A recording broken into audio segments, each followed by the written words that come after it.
My name is Atul Dawda. I've been in the restaurant business for 31 years. We started with one restaurant. We have two now. We did have a third one. We sold that off. Uh, it's been a bit of a great journey, really, so far. Yeah. So is it Syston and Melton Mowbray? Yeah, we've got one in Syston, which was our first one, and then we opened one in Melton Mowbray. And what drew you to the restaurant business in the first place then? It was quite funny, actually. We had a chain of video and game stores before that, and at that time, video was still strong. We used to eat out a lot, to different restaurants, about 3 or 4 times a week. And I remember my father saying, "Oh, I think we need to save some money. Why don't we open our own restaurant?" So it was quite simple thinking, really. And we talked about it one day.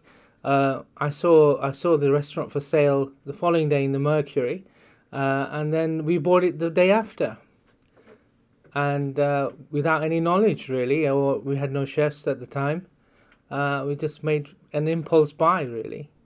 So it's a practical solution for your love of food then? Yeah, we just thought, what, instead of going out, let's have our own restaurant, and we can eat there most of the time. Really, it was wasn't really deep thinking at the time, but now look at 31 years later, we're still in the industry. So was it always something that you knew you wanted to do, or something that evolved gradually? It just happened, It was something that we've always been in business.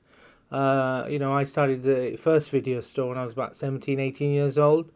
I've always been self-employed, apart from the odd few part-time stuff I did, some sports stuff I did. But generally, it was mainly being self-employed. So, it just felt right at the time, and there was an opportunity in Syston, and people are asking us, when they're taking the videos and games out, oh, there's a need for an Indian restaurant in the area, and we thought, well, let's see if we can have a go at that as well, so. So 31 years, you must clearly have a passion for it. What is it that keeps that passion going? Actually, you know what? Apart from loving food, as you can see by my way, I enjoy the communication with people. I enjoy, that meeting new people, getting acquainted, and making them feel great when they have a good meal, discussing food with people. It's just, I feel they're coming for dinner at my house every time somebody comes into the restaurant. And, you feel like, you want to make sure they have a great evening. And that, I haven't lost that yet. I still enjoy that meeting of new faces, new people. It's quite ironic, we now see parents used to come with their children earlier on. Now we see the children coming back with their girlfriends and their children, and you can see that generation moving on, and they still come back to us after so many years. The families, it's like a tradition for them to come to Spice of India. So that feels great, and we have our sad moments, when we lose customers that have been coming with us, who've passed away. Natural illness, and it's sad. We feel the pain, and it's like a family member's gone. It's really bad in that way, but in some ways it's great. It's got its fors and against. Yeah. Do you think it's that familiar experience that people like about your restaurant in particular then? I think so. I think, funny enough, my daughter, she travels a lot with her mother and so on. And basically, she always says, "Oh, Dad, I went here and they said they know you. I went here and they said they know you." I said, "The taxi driver knows you." And I said, we got a lift to the airport and, and they said, "Oh, I know your dad." And I'm thinking, oh, I don't know that many people, but, it's that people, it's like an institution now for us being in Syston, It's more as much about the hospitality as it is the food then. It's about everything. It's about giving somebody that experience, that respect. They're going out, spending some money with you and the time, and you do your best, trying to make sure they have a good time, they enjoy the food, and it's the whole experience, isn't it? Really, we tend to choose where we want to go and eat, how much time we spend somewhere, and when people want to spend time at your restaurant. we're happy about that. We feel inflated. That's great. It gives us that boost we need. Yeah, so you've clearly got a passion for Leicester, but you was actually born in Uganda. Could you tell us something about that? What you remember growing up in Uganda? Uganda was very. I was 6 when we had to leave. My father and my mother, took me out from Uganda to Leicester actually, in '72. I remember it. I've got quite a big, strong memory. I remember Uganda. It was quite a warm country. I know my father used to work a lot. Was away quite a lot, and my mother brought us up. And it was a difficult place at the time. It was, as a child, you don't see everything or feel everything as your parents do, and that experience. I do remember an instance. There was across the road from us in our village, where there was a gunman and a policeman had an altercation, and everybody's hiding in their houses and looking through the keyhole. And I remember my mum panicking because my brother and sisters had actually ran into the next door, so she wasn't sure where they were while this was happening. And I remember looking through the keyhole with my mother. We're trying to see what's going on, and it was a shooting. And you saw somebody actually getting killed. It had its good points and its really bad points as well. As a child, I struggled a little bit in terms of illness and whatever, and it was always like it was always a battle for me as a child, just to I don't know what it was, it was the weather or whatever. It was just I had it quite difficult in Uganda, and I remember we used to, quite ironically, we used to have a couple of doors away. There was a gentleman making cassava chips in his garden. That was our fish and chip shop, as you would say here. So funny, my mum used to give me 5 shillings, so I used to run down there at the back of this garden, and he was sitting there with a frying bowl of oil, and every time he would cook chips for you, cassava chips, and you remember these slight details, of things that you never imagined would happen in this country, and it was quite an experience. We had a mango tree in the back as well. That's something, I remember my brother climbing up the tree, trying to pluck ripe mangoes out of there, and, being stung by the bee. Me as a small child looking up at it, waiting for these mangoes to drop any time. Yeah. So there was quite a nice childhood, but then you had this violence going on. I think generally as a child, it's very difficult to decipher what was going on. Because I think my parents, they're not alive anymore. But generally, I can imagine them actually being quite uneasy in the country with the instability of the place. I know they did enjoy the country in the fact that the weather was fantastic. Naturally, we were all part of the economy. The Asians there, naturally they were working hard and earning money, and we had a stable life there, which suddenly ended. Yeah. What did your dad do for a living then? Was it? He used to work in immigration. We had a store initially. We used to have a grocery store. My grandfather left it. My grandfather was initially one of the first settlers in Uganda from India, and he worked for the British on the railways, building the railways. And they decided to settle, and this is where we started off our family tree there, really.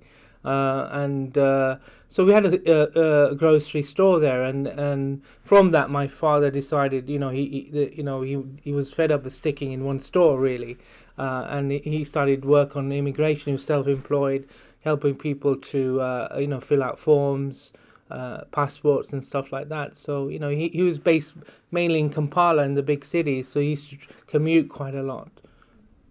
So he worked hard to make this nice life for you. How did he feel about having to give it all up then? I think it was difficult. I remember the day, we were leaving, and, even at 6, I remember my mum shedding so many tears on, because we left a bit early before the exodus, and naturally all the neighbours had come out to see us go, and she just couldn't stop crying half the time. I could still remember that moment. It was quite vivid. We were all quite upset, and my father, in a way, was not too worried because we already had a base in Leicester. One of my uncles had moved to Leicester, and had bought a house in Leicester in '68 or '67, and then naturally we were going to live with them, so we did have a place to go and stay, but we had to basically give everything up as we left. Everything really, literally. We couldn't take that much money out with us. Things were very difficult, and we left pretty with pretty penniless, to be honest. Can you remember any anger or anything like that from your father, or did he keep it all from you? I think my father at those times it's very difficult for Asian people to show emotion to their children,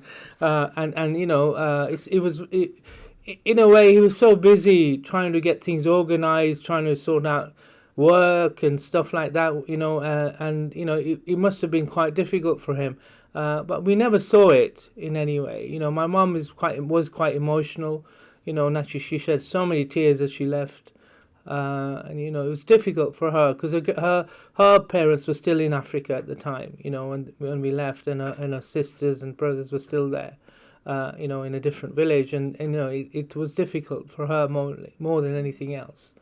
But I do remember, the day we came, it was very cold. I remember the coldness arriving from the airport, and they'd already bought a coat for me. Would you believe? My grandmother was here already, so she bought a coat for me, it was an experience. I mean, as a 6-year-old, you were just going with the flow. You know what I mean? There's no real pressure on you or stress. It was just what you had to do, what your parents told you, and I just going with the flow, really. Yeah. Did you not think you had quite an understanding of what was actually happening then? No, not really. I mean, the memories are still there, but I don't think I could fathom it all out at that point. It wasn't. It wasn't until I got here and then I started to experience life in UK that naturally things started hitting home. I was experiencing things I'd never experienced in Africa before. It was a difficult experience as a child in this country. When we arrived here, all the schools were full, and I had to catch a bus, from Highfields, where we were living at the time, to a school at the other side of Leicester, and it was like it was a difficult experience as a child. I remember going to school and being nervous about it all. It was apprehensive. And seeing so many different types of children and so on. Coming from a village in Africa to a town like Leicester, it was a bit of a shock, I think. Yeah. And what do you remember missing most about Uganda? Was there anything specific? I mean, I used to love the fresh tropical fruits. I mean, we used to love the mangoes, sitafor, all these fresh fruits we used to eat. It was, quite ironic. I remember even going to I've got such a memory. I remember going to nursery, would you believe? And the school was right, not far from the village, and it was a difficult experience for a child to sort of fathom out. I mean, we were living in a bubble. Sort of, we were protected by our parents more than anything.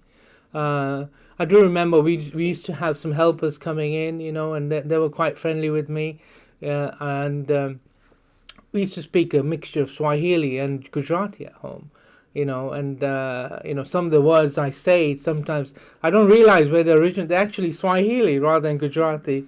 So sometimes I talk to my chefs at the restaurant and ask for things in Swahili, and they're looking at me thinking, what's he talking about? It's quite. It's all there in my memory, really. The good things and the bad things, really. And was it just you and your parents, or did you have brothers and sisters? I had 2 sisters and a brother. We were all born in Africa. We were all born Ugandan, and we all came as a family of 6, basically. So I was the youngest of them all. So basically, it was a difficult. Now, when I was quite ill as a baby in Africa, when I got here, I got actually worse in a way because. I got asthma, bronchitis because of the vegetation and in the breathing, the dampness in Leicester. and it was a difficult struggle for me. Apart from everything else, it's just trying to keep missing school, going to school, stuff like that. It was a difficult experience as a youngster. Yeah. Do you think the transition had anything to do with it, or? It's difficult. I think everything has to do with the way you're shaped now, isn't it? How your experiences are, in terms of, it took me a while to grow out of the, illness I had. It came naturally. It just went, after, as older I got, I sort of basically recovered quite quickly after that. But the initial, I think the initial shock must have been the thing. And school was very difficult for me. I found the fact that we were new. A lot of the locals hadn't seen Indians before, and a lot of the children, and some were quite nasty. And it was a very difficult experience going to school, because you were basically hounded by other children. It was a difficult experience. I remember not enjoying school at all, to be honest. From one school to another, I had the same experiences. And it was a very difficult time of my life. Do you think it's shaped your character, though? Striving for success and things like that, or? I think it has. I mean, generally, we've always been, business has always been in our blood since Africa. It's always been something that my father was quite keen on, installing in us as children. So, what drives us is the fact that, we're in a position where we are. We have to keep things going. We've got people relying on us. We've got staff relying on us. We've got customers relying on us. So, it does drive us. It's always in our blood to work hard. And to be honest, we haven't stopped working hard. Yeah. So do you think you've got a resilient nature anyway, just in the family, but this has helped that with that any? Or? Yeah, I mean, in a way, we are our own individuals. At the end of the day, we basically, what shapes us. It all affects everybody individually differently. I don't know how my brothers and sisters, how they are, in terms of how it's affected them. But generally, it all shapes us, and makes us who we are. I mean, that trip from Africa to here, Uganda, the experience of not so great schools, the children and the prejudice and so on that was thrown at us at the time. It was very difficult for us to fathom.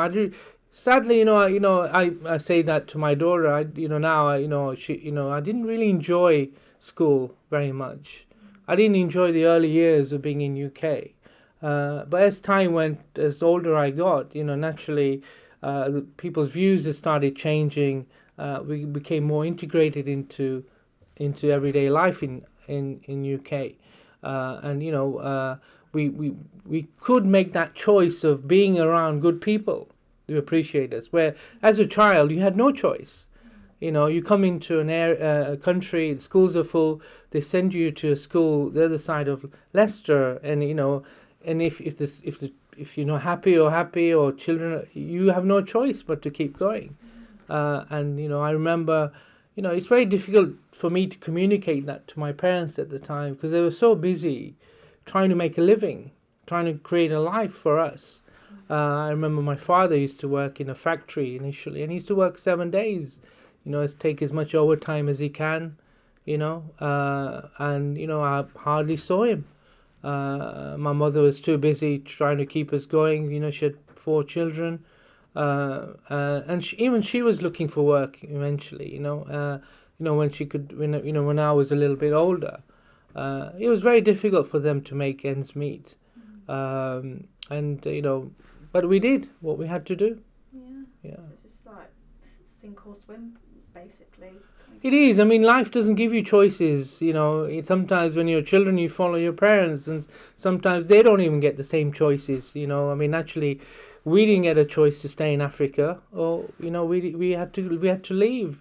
We were lucky. We were British nationals, protected people. And we had got the right to stay in this country. But I mean, that's how it is, really. Yeah. So were you not allocated a council house or anything like that? Did you say you had somewhere to stay? My uncles had already bought a property in '68. I mean, naturally, we lived as 2-3 families in one house. We did eventually find a council property because naturally we couldn't live everybody in one house. We didn't have the funds to buy another property or anything else. They'd been there since '68. My uncles had moved there since '68, and they had created a life for themselves here. So in a way, it gave us a stepping stone to come into the country, really. And then we a lot of Ugandans who were coming through actually stayed at my uncle's house. Quite a few of our relatives did, to give them a step into UK, into being able to have somewhere to sleep, somewhere warm. And we had 3 or 4 families sometimes living in the house. As a child, I remember, it was just about 4 or 5 of us in a room sometimes, and that's how it was. And we did as much as we can to help our relatives and people we knew coming, fleeing Uganda as much as we could. And I know my parents, they worked very, very hard, and it wasn't easy. It was very difficult. Do you remember feeling quite sorry for them then in that sense, or did you just feel admiration, or just... At that age, I mean, as a child, I had my own battles. I was dealing with illness. I was dealing with the problems at school, the bullying, the prejudice. To me, home was safe in a way. I found it safe to be at home because, there wasn't that, it was easier for me. It wasn't that prejudice. There was no, I didn't have to sort of duck and dive, and so on. It was a difficult thing. I mean, as I grew up, I could see the effort my parents were making, and when we originally got a council house, we moved to an area which was a very difficult area to live in Leicester. I mean, it was in near the Corporation Road area, and there's a council estate there, and we were. I mean, the racism and prejudice followed us there, basically. It was very... I mean, I remember having my nose broken twice as a child there, simply because I was picked on by children. And my parents found it very difficult to deal with all that because there was no such thing as ringing up the police or anything at that time. Do you know what I mean? There was no corridor apart from taking it all, and that's all we did. I remember even being scared to go to the shops. Because I thought, I'd get jumped, and it was a traumatic thing for myself, and in my brother and my sister's case, they were a little bit older. They went to older schools, and they didn't go into the school within the area where I did, and I think they didn't get the same sort of problems as I did, and I found it very difficult to communicate these issues with anybody. I remember going to school and the teachers didn't seem to care. It was a very, very difficult period of my life. They didn't seem to be bothered, and it was just life. Yeah. So was it Highfield Street that you first went to? We had a house on Chesterfield Road, which is just on the border of Highfields. And then basically we all lived there, and then we were given a council house when it was too many people in the house, and we moved to near Corporation, or there's a council house there. We were given that, so I had to go to the schools around there myself, and still there, it was that feeling of being bullied as well, being different, they hadn't quite seen Asians before that many, and it wasn't a pleasant experience for me. For going to either school. Then I went to senior school there. I had the same problems, basically. It was I think it was the area where the skinheads were about, if I remember rightly. It's a big thing in those days, wasn't it? And, it was a difficult time for me, to make that adjustment. But that's my personal experience. And to be honest, there's a lot of fellow Asians going to the same schools, and they were in the same boat, And how do you feel about your success now, then, compared to the boy that you were then? I'm surprised, I never imagined myself to be where I am now, to be in the restaurant business, to have gone through the experiences I have. Sometimes I look back on things and I think, quite a lot of it was beyond my control. And some of it now is more in my control, which is a good thing, and I'm a single dad as well. I have a daughter, which I can actually instill my experience to her and explain to her, and make her to appreciate life as it is, and things we'd gone through, what she's not going through, and make her understand, how lucky she is. So what advice would you have for that, the boy that was bullied at school and things like that? It's a very difficult thing. I mean, nowadays, they are tackling all this bullying. They are tackling these things better than they used to. I mean, the key is always go and speak to a teacher, go and speak to an adult, talk to the people that can make a difference, don't keep it in. You need to deal with it, and it's important. I always say that to my daughter. I always said, sweetheart, you have any problems at school, whatever, you must go and tell your teacher, must talk to me, let me know, don't ever keep things in. We need to deal with them straight away. And she's had a couple of problems, and she's told the teacher, she's told me, and it's been dealt with straight away, So she seems very happy in her school, which I'm really pleased about, And what are you most proud of in your career and life, I suppose? I think, you know what it is? I think I've learnt the difference between good people and bad people in my life.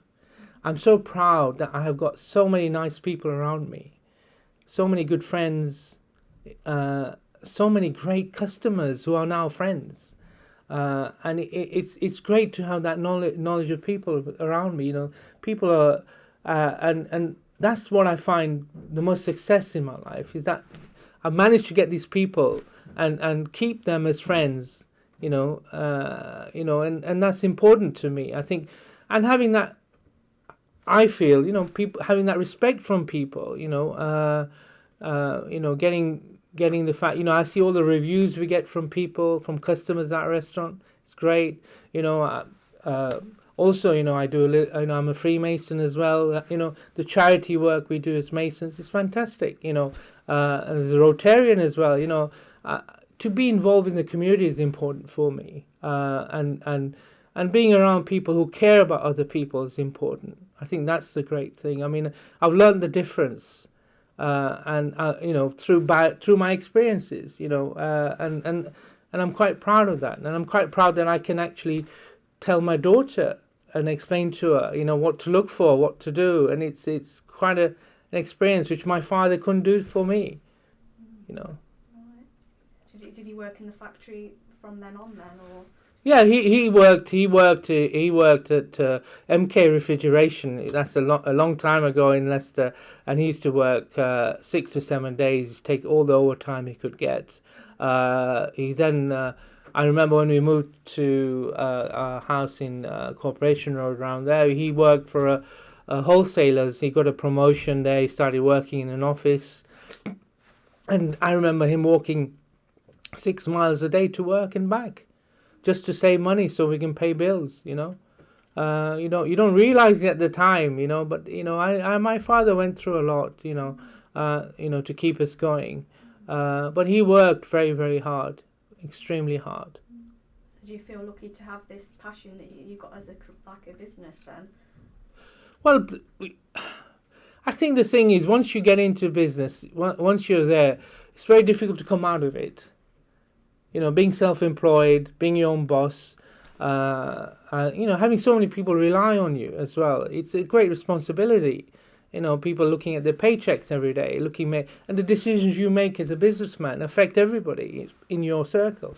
So sometimes I have my regrets. Sometimes I think, I wish I had an easier life, or wish I had this, wish I had that. We all have this period where we reflect on life. But in a way, I enjoy the challenge. I sometimes think, why do I do it? I think, actually, I really like it. I like the pressure, the buzz, it's a very competitive field out there, and being in this trade for so long and keeping the business going has been an achievement for us. And seeing sadly seeing competitors go down, some giving up, some, retiring, and here we are still there, plodding on, looking to expand, looking to do better.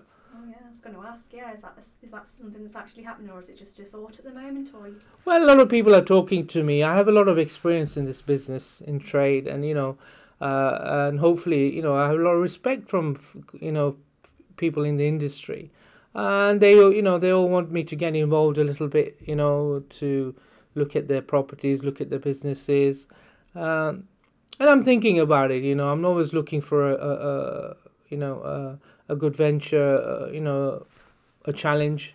It's important that the challenges keep coming. I think that's the thing. That what drives us, really.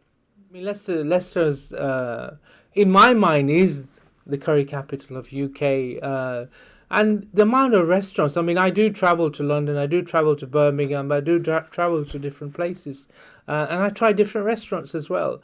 And I always think that Leicester has got the best variety of Indian food, the quality of Indian food, the traditional and modern.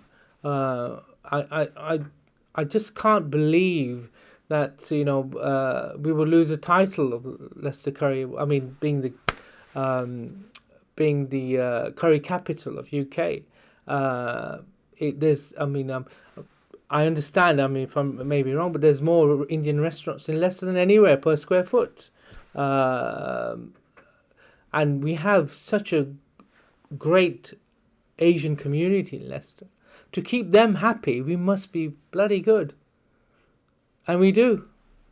I look at myself and my life and what I've been through, and I always feel I could have done things better. I could have done this better. I could have done that better. I also feel sometimes I've had no choice in decisions I made in my early life. I feel, nowadays, I've become quite wise to the world. I've become very spiritual.